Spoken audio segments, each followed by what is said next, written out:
As senior-level talks between Iran and the United States wrapped up in Switzerland, Vice President J.D. Vance found himself trending online, and not because of the negotiations.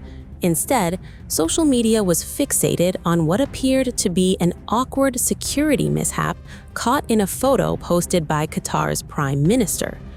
The image showed Qatari Prime Minister Mohammed bin Abdul Rahman bin Jassim Al Thani alongside Vice President J.D. Vance and President Trump's son-in-law Jared Kushner during discussions in Lucerne.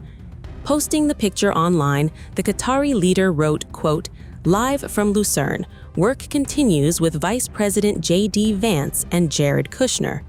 But eagle-eyed users quickly noticed something unusual. The security credential inserted into the side of Vance's laptop appeared to display the photograph of a woman, not J.D. Vance himself. That immediately triggered a wave of speculation online. One social media user asked, quote, "Does VP J.D. Vance not have his own login?" Another joked, quote, "We are currently clean on OPSec," referring to operational security, the process used to protect sensitive information and prevent security breaches. Journalist Caroline Orr Bueno also weighed in. She wrote, quote, "I would love to know the intended symbolism of Qatar's Prime Minister posting a picture of J.D. Vance logging into a laptop using someone else's CAC card." She then added, quote, "There is 100% a read between the lines message being sent." Retired U.S. intelligence officer Travis Akers was even more blunt. He wrote, quote, "Giving a foreign leader visual access to a U.S. government laptop while using someone else's CAC card to log in. Pure incompetence at every turn." Whether there is an innocent explanation for the image remains unclear. Neither the White House nor Vice President Vance had publicly addressed the online speculation at the time of reporting. But the photograph quickly overshadowed what had been a high-stakes diplomatic mission in Switzerland, where officials were working to extend the Iran ceasefire and bring the conflict closer to an end. And this wasn't the only reason Vance found himself going viral during the Switzerland trip.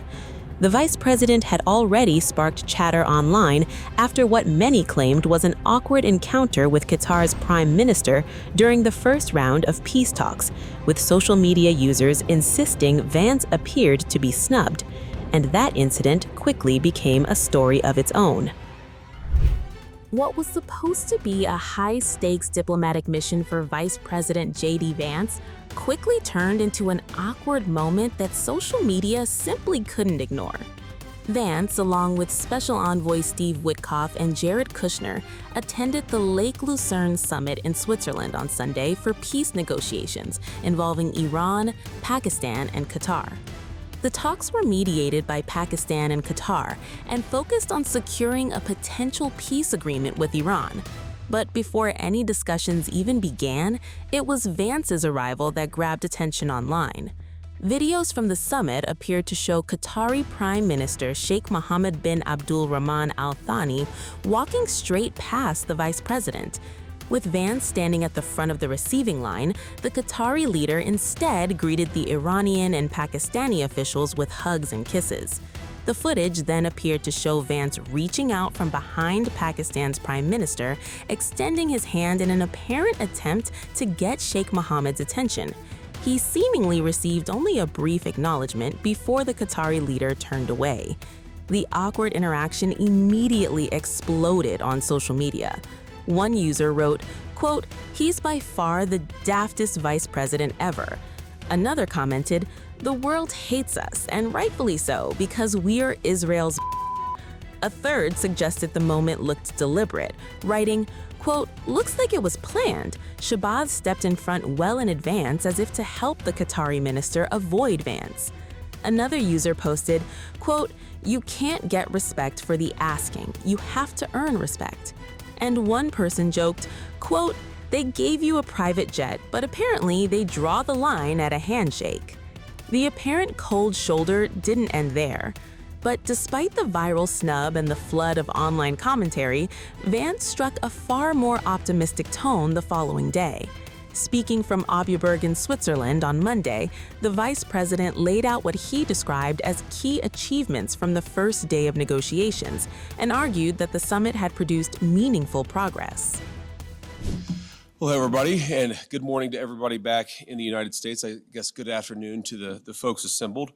So look, yesterday was a very, very good day. We made a lot of good progress. We did exactly what we wanted to do, which is accomplish 4 things for the American people. First, we wanted to build a mechanism for keeping the Strait of Hormuz open. It is open. We've seen, of course, gas prices and oil prices come down, millions and millions of barrels of crude and natural gas flowing through the Strait of Hormuz that weren't flowing before. But we also wanted to make sure that we actually set up the coordination mechanism so that we could demine the Straits of Hormuz, so that when there are the conflicts that inevitably come up, we can make sure we work through them rather than that leading to escalation, and that is exactly what we did yesterday. Number 2, we also wanted to build a mechanism, a similar mechanism, for deconfliction for the regional ceasefire. As the President of the United States has himself said, sometimes these ceasefires just mean you're shooting a little bit less, but we wanted to make sure that we had the proper coordination set up so that if there is shooting, if Hezbollah fires at Israel or if Israel responds, if there are other conflicts that arise in the region, we're actually talking to each other and figuring out how to stop the shooting, how to make the region safer, our allies and everybody else. We set that up as well. Number 3, and this is probably what we're most excited about as Americans, the Iranians have agreed to invite IAEA inspectors back into their country. That is a major milestone for the American people and the first step in permanently denuclearizing or permanently ending a nuclear weapons program in Iran. And that's exactly what we wanted to do. That's exactly what we asked to happen. We made a lot of great progress on other nuclear talks. And that leads me to the final thing that we wanted to accomplish, which is actually set up the process for the technical negotiations that will follow. Our teams working with the Iranians, the Qataris, and the Pakistanis made great progress yesterday. They will continue to work at the technical level with the teams here in Bergenstock, and then those technical negotiations are going to continue over the weeks and days to come. We wanted to set up a structure for that so that you could have proper political oversight, but obviously, as much as this place is very beautiful, I can't stay here for the next 60 days. I'm about to go back home to the United States, but the technical teams are going to be working with proper oversight to make sure that we're accomplishing the objectives that matter for everybody. So those are the things that we wanted to accomplish. We came here, we did exactly that. The way that I think about it is very simple. We laid a very good foundation for a successful final deal. The final deal is the house. We set the foundation. We haven't built the house, but we've laid a successful foundation to get to a good place for the American people. I think it's important for all of us to appreciate how much was done, but honestly, there is still a lot to do as we continue to make progress on the nuclear talks, on the economic talks, as we continue to demine the straits and ensure that that flow of traffic continues to pick back up. A lot of progress, but still some work to do, and we're very committed to doing exactly that. The thing with the Iranians, yes, they did threaten to walk out, or at least there were social media threats that they would walk out, but we were negotiating well past 1 in the morning yesterday, so they didn't walk out, and their technical team is still here in Bergenstock working with our technical team actually as we speak, though I imagine maybe some of them are taking a break to watch this news conference. But look, what we told the Iranians yesterday is when you guys engage in what us millennials might call trash talk, you can't expect the President of the United States not to respond and not to correct the record.